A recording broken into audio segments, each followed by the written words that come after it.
اور کوئی غیب کیا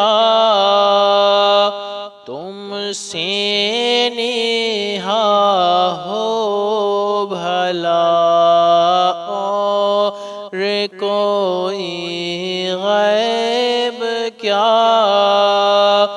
تم سے نہا۔ اعوذ باللہ من الشیطان الرجیم، بسم اللہ الرحمن الرحیم۔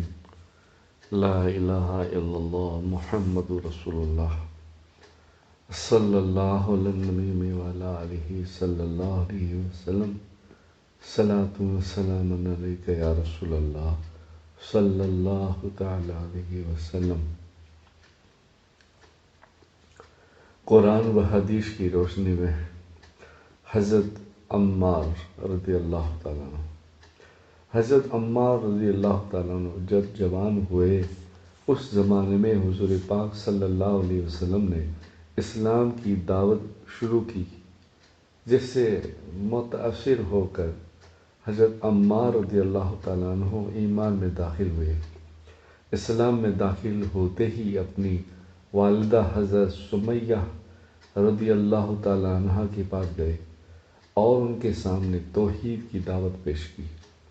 وہ بھی مسلمان ہو گئی۔ پھر ان دونوں ماں بیٹے نے اپنے والد حضرت یاسر رضی اللہ تعالیٰ عنہ کو اسلام کی باتیں بتائی۔ بیوی اور بیٹے کی بار بار دعوت اور ذہن سازی سے حضرت یاسر رضی اللہ تعالیٰ عنہ نے بھی ایمان قبول کر لیا۔ مسلمان ہوتے ہی کفار نے ظلم ڈھانا شروع کر دیا۔ ایک روز خوب تکلیف دینے کے بعد کفار ان کے جسم کو جلانے لگے۔ حضرت عمار رضی اللہ تعالیٰ عنہ نے ان سے جان چھڑانے کے لیے جھوٹے بتوں کا نام لے لیا۔ ان لوگوں نے انہیں چھوڑ دیا۔ وہ حضور پاک صلی اللہ علیہ وسلم کے پاس آئے اور چیخ کر رونے لگے۔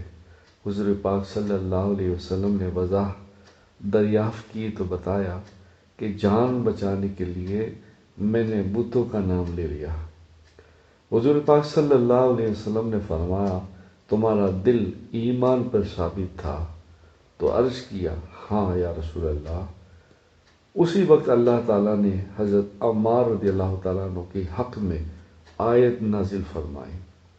پھر وہ مکہ سے ہجرت کر گئے اور مسجد قباء کی تعمیر میں حصہ لیا، جن میں نماز پڑھنے والوں کی پاکی تعریف اللہ نے قرآن میں بیان فرمائی ہے۔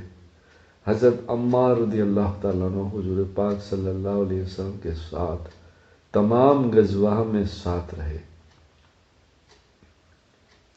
سن 33 ہجری میں ایک غزوے کے دوران ان کو دودھ دیا گیا تو فرمایا، مجھ سے حضور پاک صلی اللہ علیہ وسلم نے فرمایا تھا، تم دنیا میں سب سے آخری چیز دودھ پیو گے۔ پھر دودھ پیا اور میدان میں اترے اور شہید ہو گئے۔ اس وقت ان کی عمر 94 سال کی تھی۔ حضرت علی رضی اللہ تعالیٰ عنہ نے نماز جنازہ پڑھا کر کوفہ میں دفن کیا۔ غزوہ حنین کے موقع پر کافروں کی تیروں کی بوچھار سے صحابہ کرام میں ایک قسم کی پریشانی پیدا ہو گئی اور کفار چاہتے تھے کہ رسول اللہ صلی اللہ علیہ وسلم پر حملہ کریں۔ چنانچہ رسول اللہ صلی اللہ علیہ وسلم اپنے خچر پر سے اترے اور اللہ تعالیٰ سے مدد مانگی اور زمین سے ایک مٹھی مٹی لے کر دشمنوں کی طرف پھینکی اور فرمایا، ان کے چہرے برے ہو۔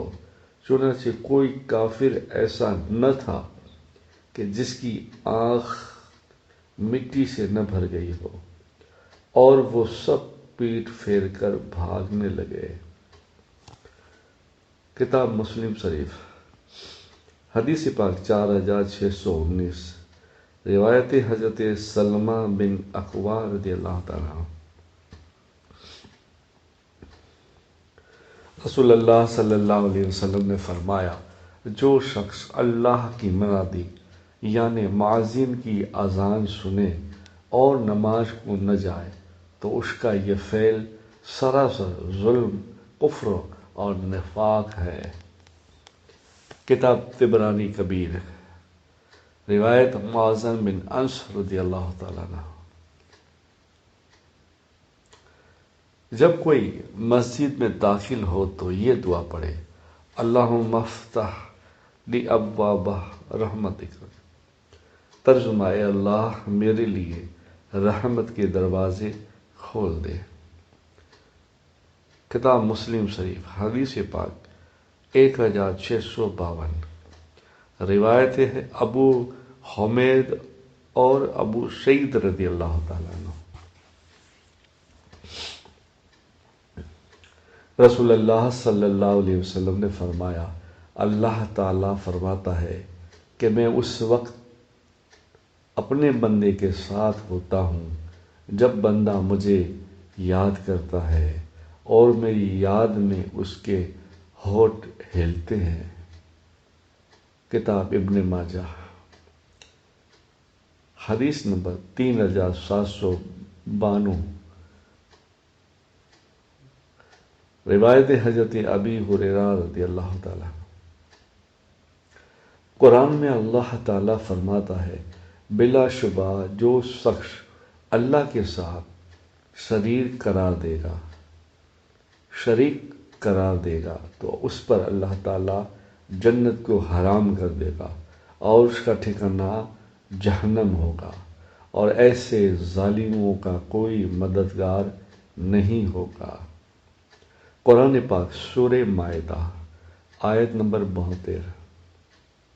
قرآن میں اللہ تعالیٰ فرماتا ہے، اے ایمان والو، تمہاری بعض بیویاں اور بعض اولاد تمہارے حق میں دشمن ہے تو تم ان سے ہوشیار رہو۔ قرآن پاک سورہ تغابن، آیت نمبر 14۔ فائدہ، بیوی بچے بعض مرتبہ دنیائی نفع کے لیے خلاف شریعت کاموں کا حکم دیتے ہیں، انہی لوگوں کو اللہ تعالیٰ نے دین کا دشمن بتایا ہے اور ان کے حکم کو بجا لانے سے بچنے کی ہدایت دی ہے۔ رسول اللہ صلی اللہ علیہ وسلم نے فرمایا، دوزخی اگر دنیا کی آگ میں آ جائے تو ان کو جہنم کی آگ کے مقابلے میں دنیا کی آگ کی گرمی کے کم ہونے کی وجہ سے نیند آ جائے۔ روایت ہے حضرت ابی ہریرہ رضی اللہ تعالیٰ عنہ۔ ترغیب و ترہیب، حدیث نمبر 5203۔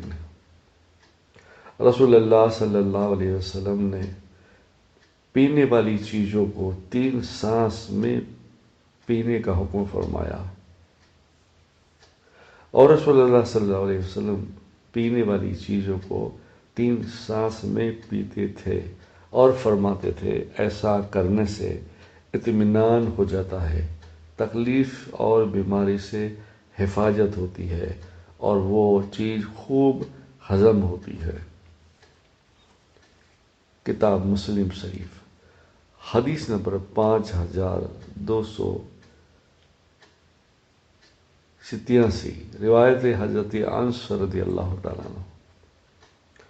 رسول اللہ صلی اللہ علیہ وسلم نے فرمایا، 3 چیزیں ایسی ہیں کہ جب ان کا تذکرہ ہو تو اس وقت اپنی زبان کو روکے رکھو، جب تقدیر کا تذکرہ ہو، جب ستاروں کا تذکرہ ہو، یعنی جب یہ عقیدہ بیان کیا جا رہا ہو کہ فلاں ستارے کی وجہ سے بارش ہوتی ہے وغیرہ وغیرہ، جب میرے صحابہ کے اختلاف کا تذکرہ ہو، یعنی ان کو برا کہا جا رہا ہو،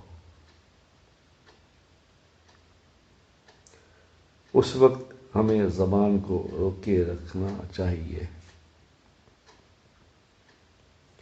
ابن عساکر، جلد نمبر 50 صفحہ نمبر 40 روایت حضرت ابن مسعود رضی اللہ تعالیٰ عنہ صلی اللہ علیہ یا رسول اللہ صلی اللہ تعالیٰ علیہ وسلم نور من نور اللہ